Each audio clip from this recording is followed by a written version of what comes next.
Ūdens ir stihija. Latvija ir jūras lielvalsts. Mēs dzīvojam pie jūras, mēs kuģojam pa jūru, un jūra ir visu mūsu sirdīs. Jūsu uzmanībai raidījums Nautika. Dzīve uz viļņa!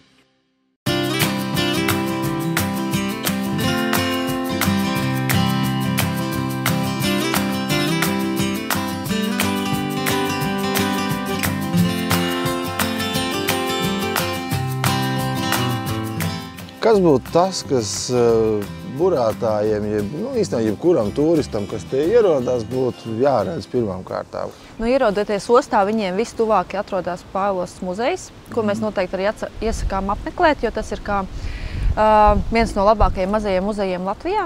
Ir vairākas interaktīvas ekspozīcijas, arī ar 3D brillēm var skatīties, kā zvejnieki zvejo gan nēģus, gan zīves. Tas ir ļoti interesants ne tikai burātājiem, bet arī ģimenēm. Tāpatās arī pie ostas ir viesunams, kafejnīca, tad tālāk arī vispārēji apskats objekti, kas ir, ja dodās otrā pusē, tad tur ir arī skatu tornis, moli, kas ir ļoti iecienīti pastaigām. Tā kā tie apskats objekti ir pārsvarā visi arī bāzēti ap ostu un viegli pieejami. Cik ilgu laiku vajadzētu, lai tā kārtīgi izpētītu visu? Tā cauri skrienot varbūt tās, vienas dienas laikā visu var apskatīties, tā nedaudz steidzoties. Nesteidzīgi, tad apmēram tās 2 dienas arī ir vajadzīgas. Cik liela tieši ostas nozīme ir visā šajā? Apmeklētāji no ostas ir pavisam nedaudz, šajā gadā pavisam maz, bet atsauksmes par ostām ir ļoti labas, tieši no Pāvila ostas arī apkārtējās valstīs, un tāpēc ceļotāji arī dodās uz šejieni, bet tas nav tas lielākais īpatsvars. Pieņemsim mašīnu un visādi citādi, jau pārsvarā droši vien vietējie, varbūt tās lējuši. Vietējais latvietis no Rīgas ir pārsvarā. Tas ir tas, kas ir pārsvarā, jā. Bet osta atkal droši vien ārzemniekus.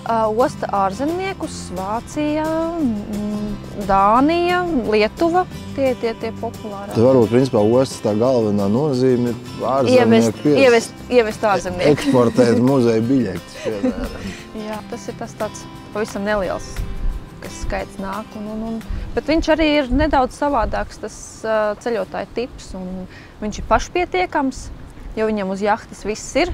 Viņam īsti tikai vajag to atpūtas iespēju kaut ko nodarboties citu, jo ēst un gulēt viņš var uz jahtas. Kādi ir populārākie tādi pakalpojumi, ko gribētu sagaidīt tie paši laivu turisti, jahtu turisti? Viens ir ēdināšana, tad ir arī apskats objekti, velonoma, tiem, kuriem uz jahtām nav velosipēdi saliekamie, tad tie parasti arī to, ko meklē.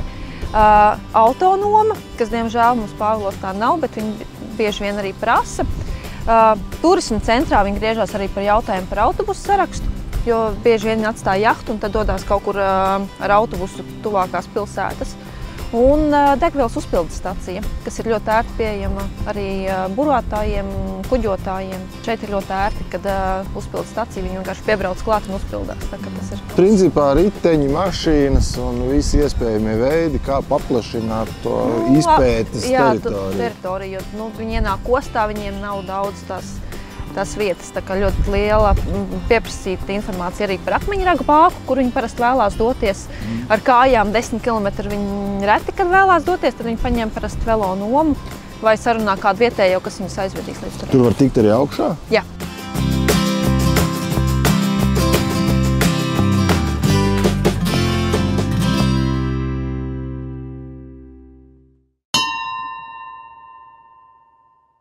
Esam Pāvilostā satikuši Harbor Masteri, jeb kā man mācīja, ka pareizāk esot jahtu ostas kapteini. Jā. Man liekas, ka neviens tā nerunā. Runā kāds Harbor Masters. Ir Harbor Masteriņš vai Hafenmeisters atkal vāciešiem. Jā, tas viņiem tā vairāk ir tā pierasts teikt. Jā, vāciešiem. Hafenmeisters. Jā. Es dzirdēju, ka tu izstādēs un stāvēs un vilinājis viņus šurp un runā vāciski. Jā, tā ir varbūt tāda priekšrocība šī nozarē, kad arī var tekoši vāciski runāt. Protams, kad teiksim, tādam tipiskam vācu burātājam, kurš vairāk vai mazāk ir tādās cilvēks gados, ja, un viņiem tāda angļu valodas prasmes ir, ja, bet, protams, ir ērtāk, un viņiem vienkāršāk sarunāties, jā, tad ir vācu valodā. Esot bijuši gadījumi, ka vācieši, ko tu satici izstādē, atbraukuši ir te, un viņi tev atpazīst. Protams, jā, tur lēnām esmu palicis, tas čals, kas runā vāciski, jā, tad arī tieši burātāju komunas ir diezgan tādas noslēgtas, un viņi savā starpā labi komunicē, jā, un viņi prasa to viedokli tiem vāciešiem, kuri jau te ir bijuši, jā, kā tad te ir, un ko, un kā, protams, ka, tad jā, bija tas čals, jā, kurš arī viss var izstāstīt par to, kas notiek Paulostā. Ko tu stāstīji izstādē? Kas ir tas, kā tu viņus atvilini, ar ko? Tas lielākais uzsvars ir to, ka mums ir brīva daba. Jā, un vāciešiem tādas pludmales bez cilvēkiem praktiski nav pieejamas. Jā, un tad viņi atbrauc ar tiem, kad tu vācietim var reāli parādīt, ja, ka tā ir mežonīga pludmale, bet ar smiltiņām, un ka tā ir, tavējā. Jā, tu esi viens pats šeit, jā, ne uz to pusi, neviena cilvēka. Jā, un tas vācietim ir, wow, kas pa magnētiņu. Tie cilvēki arī pirmo reizi par šo pusi uz Baltijas jūru skatās, jā, un tas mēs paliekam nevis par kaut kādu tādu varbūt punktu, jā, bet mēs jau paliekam konkrētā plānā jau iekšā, jā, tas ir punkts 2, punkts 3, punkts 4. Ir plāns atkal un atkal braukt? Jā, jo kas viņiem ir ļoti interesanti, osmiņas šeit ir mazas. Jā, būtībā mēs esam 20-30 jahtas, tas jau ir daudz ostā. Un ir reāls cilvēks vēl pretīm, jo, teiksim, tagad pastāmies ir Dāņu vai tur lielās vācu ostas, tur vairs normāli cilvēki nesatiek, jo tur viss ir automatizēts. Tā kā ar mašīnu iebrauc parkplacē, jā, samaksā naudiņu, dabūna biļetīti, pielīmē pie savas jahtiņas, un vakarā kāds cilvēks apstaigā paskatās, vai ir bijis. Pietrūkst tās aprunāšanas. Kā ir izstādē? Kas ir tas interesantākais, ko tu pats tur ieraudzīsi? Kas man tā pašam palika atmiņā, arī es jūtu, ka viens vācis tāds onkulis man ļoti konkrētas lietas prasa, vai ir degvielas uzpildstācija, vai viņš var te arī saremontēt jau kaut ko. Es jūtu, ka tas jau ir tāds ļoti, ļoti konkrēts viss tas pasākums. Un es viņam tā arī konkrēti paprasu, kad tu būsi pie maniem Paulostā? Viņš atšķir telefonā, veselu mapīti, spēžam kā jau vācieti, viņš saka 27. maijā. Jā, man gribējās pajautāt, cikos. Tā, lai var ūdeni uzlikt un kafiju sagatavot. Jā, bet ir tas vācu pedantiskums, ka viņi plāno ļoti tālu uz priekšu. Jā, gadu, pusgadu? Pat ir 2 un 3 gadus priekšu. Tik ļoti? Jā. Jā, tad viņš zina, ka viņš to kuģīti atstās, teiksim, Baltijas jūrā, ieziemos, tad viņš no kaut kurienes turpinās atkal to braucienu. Mēs būtībā runājam vairāk par ķēdēm, par ostu ķēdi, jā, jo mēs esam viens no posmiem. Un, lai viņu atpildinātu uz tejienu, to vācieti vai arī skandināvu, tad pats Soms vai Zviedrs, jā, viņš nebrauks uz vienu ostu, jā, viņš brauks tādā ostu ķēdītē. Jā, un tāpēc mums ir ļoti svarīgi arī ostām savā starpā sadarboties, informāciju padot viens otram tālāk. Jā, un tad tas izveido tādu kopējo priekšstatu gan par Latviju, gan par Igaunijas ostiņām, jā, ka mēs tādā ķēdītē esam ieslēgti, un tas viņiem ļoti patīk arī īstenībā. Kas viņiem vajadzīgs? Paulostā viņiem patīk, ir degvielas uzpildstācija. Vēl ir tas, ka veikali, kafejnīciņas, burātājs, ka viņš atbrauc, viņš arī grib to sajust to, kas ir iekšzemē, to kultūru. Jā, un bieži vien ir tā, ka viņi to jahtiņu atstāja šeit ostā uz ilgāku laiku, tā teikt, labās rokās, kas viņi pieskatīs, jā, un tad viņi paņēma arī kaut kādu izīrē mašīnas, pabraukā te apkārt, jā, nav tā, ka viņi tikai pa ostām, jā, šie turisti ir, jā, viņi tomēr arī iekšzemē tiek iekšā. Bet te ir arī kemperi. Bieži vien tas, it kā liekas, tās ir divas dažādas pasaules, jā, bet ir bijuši cilvēki, kuri sākumā atbrauc ar kemperi, izlūkot, apskatās, jā, un tad viņi ilgāku laiku posmu brauc ar jahtām. Un savukārt kā otrādāk ir cilvēki, kuriem veselības problēmas vairs viņiem neļauj braukāt ar jahtu tik ilgi, jā, viņš atbrauc ar kemperi uz tejienu, jā, ir arī tādi cilvēci viņam. Tad ir tādi pārsteigumi, ka cilvēki 5 gadu nav redzēts, jā, viņš pēkšņi atbrauc ar kemperi, jā, gribēja tevi satikt noteikti.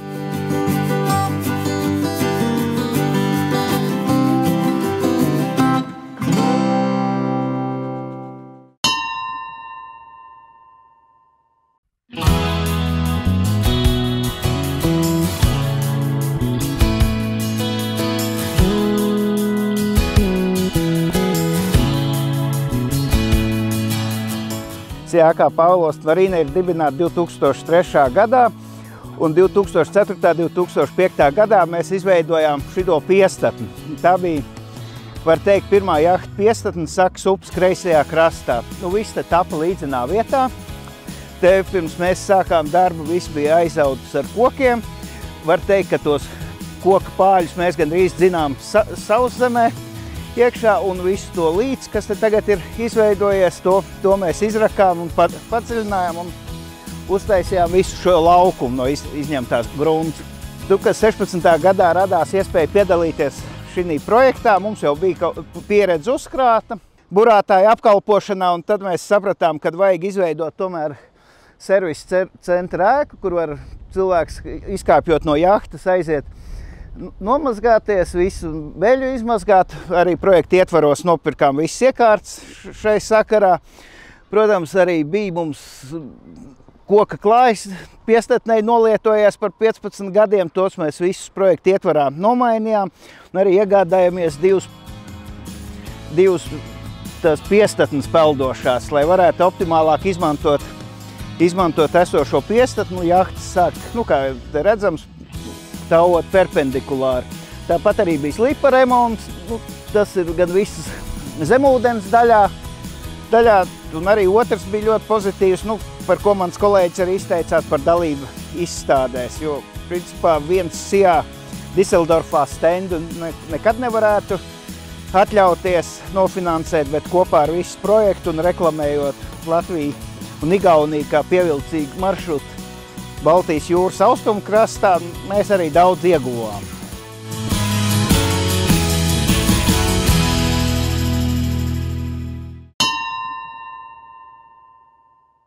Staigāju te pa blakus jaunai promenādei. Skatos apkārt un skatos Rolands Griškevics. Kā dzīves? Pats ostas priekšnieks. Pastāsti, kas te notiekās. Es te kādu laiku neesmu bijis, kaut kas ir pamainījies.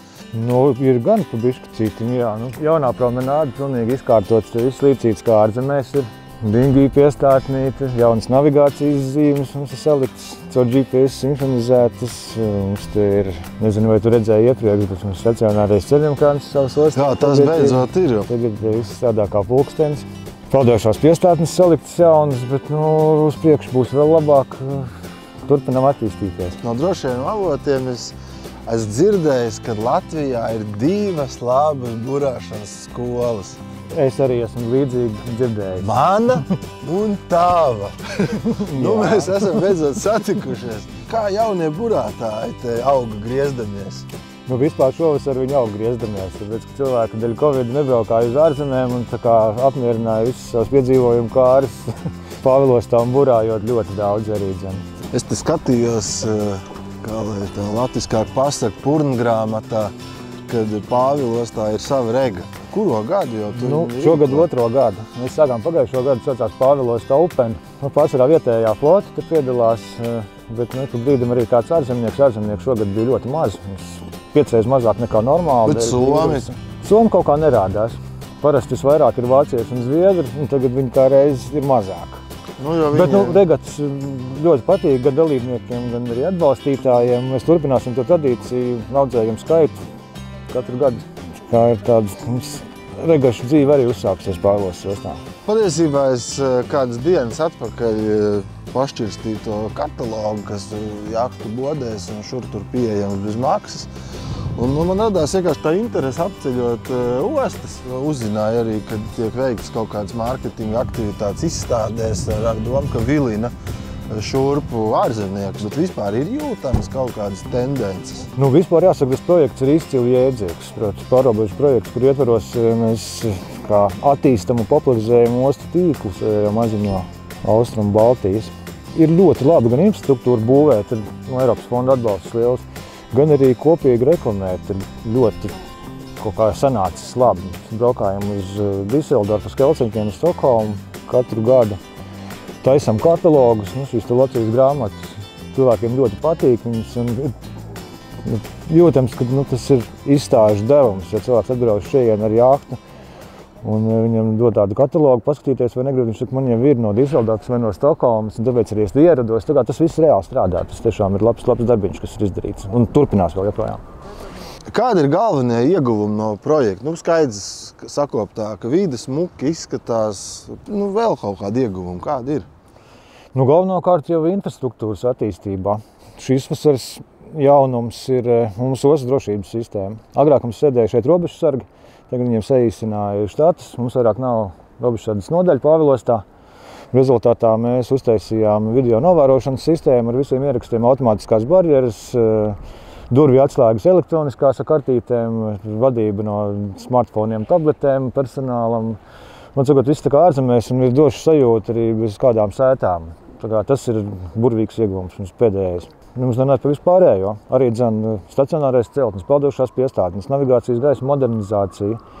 Tas viss ir pateicoties Eiropas sadarbībai, ESTLAT projektiem pār robežu. Bet principā Pāvilosta nav metropoles statusā, tomēr neliela mazpilsēta, bet osta ir ļoti dzīvīga. Es drusku oponēju par mazpilsētu. Mēs esam Latvijas vasaras galvaspilsēta Latvijā. Tomēr. Osta ir, manuprāt, labākā Latvijā, tāpēc, ka ļoti pateicīga vide. Atšķirībā no blakus ostām, kas ir lielpilsētās, tur nav tik mājīgi un namalīgi kā Pāvilostā, un tāpēc mūsu vietējā flote ir uzaugusi entās reizes pēdējo gadu laikā. No sākuma mums bija ostā, tur būtu 2-3 jahtas, tagad pastāvīgās jahtas ir visas šīs, kas te redzams, ka nav praktiski neviens Tie ir vietējie? Šie ir faktiski vietējie, nosacīti vietējie. Tas mazais Monte Carlo tev te veidojās. Jā. Un mums ir vietu deficīts visu laiku. Un tā struktūra ir tāda, ka mums ir faktiski 3 viesjaktu ostas teritorijā. Ir Sakas upes vienā pusē šī te pilsētas viesjaktu osta, otrā pusē ir Pāvilosta marina arī viesjaktu osta, un ir Baudsparks Pāvilosta, kas nav viesjaktu osta tādā klasiskā izpratnē, uz dienu vai 2 piestāja, bet tur cilvēki dodas ziemot un sakopni remontēt jahtas. Kas ir tas, kas viņus tev visvairāk piesaista? Viņi paši saka, un es piekrītu, ka te ir kaut kāda īpaši patīkama aura. Kaut kā tā vide ir mīlīga un pretimnākoša, un arī smuka daba ir visapkārt, un smilšu pludmales. Man pat grūti pateikt, es arī iemīlēju Pāvilostu, pats nemācētu paskaidrot, kāpēc. Es iemīlējos un atnācu šeit dzīvot. Jau 10 gadus es dzīvoju Pāvilostā, esmu pāvilostnieks īstākais.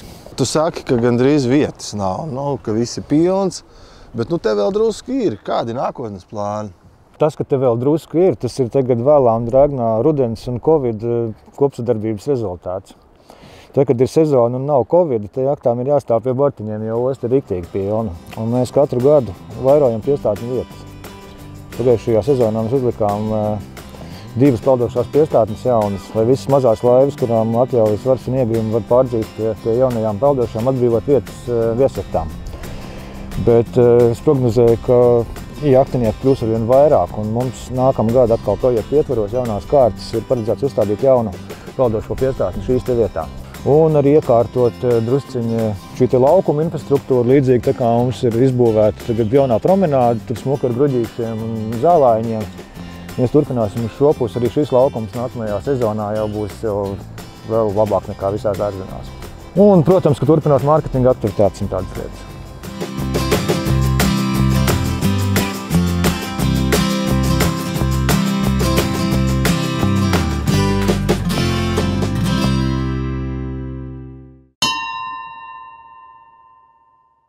Baudsparks ir viena no retajām vietām Latvijā, un varbūt pat vissenākā, kur var veikt Latvijā tos jahtu servisus, apkopus, visu ziemošanas un tā tālāk. Tā ir vai tā nav? Par senāko nezinu, bet jā, to vietu nav daudz, un Kurzemes krastā šī laikam ir uz šo brīdi laikam vienīgā, jā. Es kādu laiku atpakaļ jau darbojos ar to burāšanas apmācību un burāšanas izpratnē jaunie cilvēki. Tā kā nāk burāt, un viņi tā kā pārsvarā tēmē uz tiem čārteriem, tā kā īrēt tur tās laivas. Un saka, kāpēc jūs nevarētu nopirkt sev kaut kādu maziņu, tur pavisam maziņu, tur pa 1000, nezinu, 5, piemēram, lai viņš tur vakarā var tur kaut kā tur pabraukāties. Bet lielākā problēma, ko viņi man te stāsta, ka nav kur sataisīt, un ka visi, kas tev kaut ko mēģina sataisīt, viņi tev, nezinu, vai noplēš 9 ādas, vai ietirgo to, ko tev nevajag. Kā lai mēs zinām, kad viss būs labi? Situācija ir mainījusies. 10 gadu atpakaļ, laikam, ka pārsvarā tomēr bija tā, ka burāšana varēja nodarboties tie, kuriem pašiem bija gan laiks, gan iemaņas visas tās lietas darīt. Nu jā, protams, ka tāda nepieciešamība ir, jo tas dzīves ritms mainās un ļoti bieži tie cilvēki, kas ir pietiekoši koncentrējušies darbām un ir kā saka, ar pietiekošu rocību, lai to jahtu nopirktu, kā reiz arī ir tie, kuriem varbūt tās nav laiks. Nu, un tieši tāpēc tādam botsparkam ir vieta tur šeit un vispār tirgo, ja, un līdz ar to visi tie, kas nodod savus laivas rudenī mums, var būt mierīgi par to, ka pieskatīsim, kas tur neaizsals un nesarūsēs un nesapelēs, ja, un izdarīsim darbus lielus, maziņus, kādus vajag. Parūpēsimies pa laivām. Bet kā ir ar tām zināšanām, prasmēm, atbildībām? Bieži vien uzsākot kaut kādu lietu, mēs paziņojam, ka mēs tagad esam pulksteņmeistars, ja, bet šie būs pirmie pulksteņi, ko mēs remontējam. Var nesanākt. Kā ir ar to visu? Ir tā, ka tām laivām, sevišķi vecām laivām, tāpat kā ar vecām mājām. Tur, no vienas puses ražotāji tendēti dot kaut kādu vienu risinājumu, kaut kādam mezglam pateikt, tā un nekā savādāk. Vienkārši, lai nesarežģītu prātu, teiksim, par klientiem, vai ne? Bet reālā dzīvē ļoti bieži var atrast veidus, kā atrisināt tur jautājumus un kaut kādas tehniskas problēmas. Dažreiz tur var būt tādas situācijas, ka teiksim, tur nestrādā. Kaut kas nestrādā. Mēs atrodam vainu, sāk strādāt. Bet agregāts tur vecs, ja. Nākšās sezonas vidū viņš tomēr nestrādā. Ja. Tad, teiksim, klients tur kādreiz saka ka tur kas pa lietām, vai ne? Bet tad tur ir tā, ka ar remontētas šteles viņas ir remontētas, ja. Un tā lieta, ko mēs klientiem vienmēr arī sakam, ja jūs gribat 100% droši, tad varbūt jāpērk jaunas, vai ne? Bet var gadīties arī, ka var saremontēt un vēl 10 gadu lietot to pašu. Jāskatās. Jā. Ko jūs mākat? Ko jūs protat?